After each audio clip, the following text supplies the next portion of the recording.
এটি একটি জামরুল গাছ। দেখুন কি সুন্দর শিকড় বের হয়েছে। এটি প্রাপ্তবয়স্ক একটি ডাল।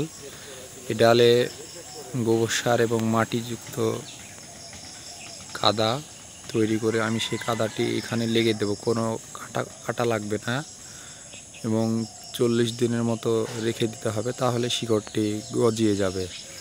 এটি হলো প্রাথমিক দ্রুত শিকড় বের করা এবং চারা তৈরি করার পদ্ধতি।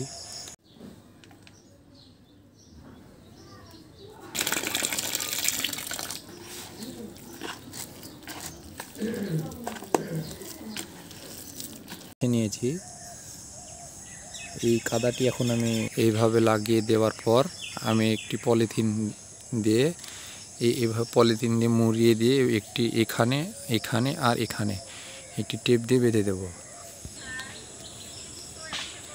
এইভাবে বেঁধে দিতে হবে যাতে করে কোনো প্রকারে পোকামাকড়, পানি, ময়লা আবর্জনা এর মধ্যে ঢুকতে না পারে এবং কলমটি যাতে নষ্ট না করতে পারে। এখন আমি এটি রেখে করে রাখলাম।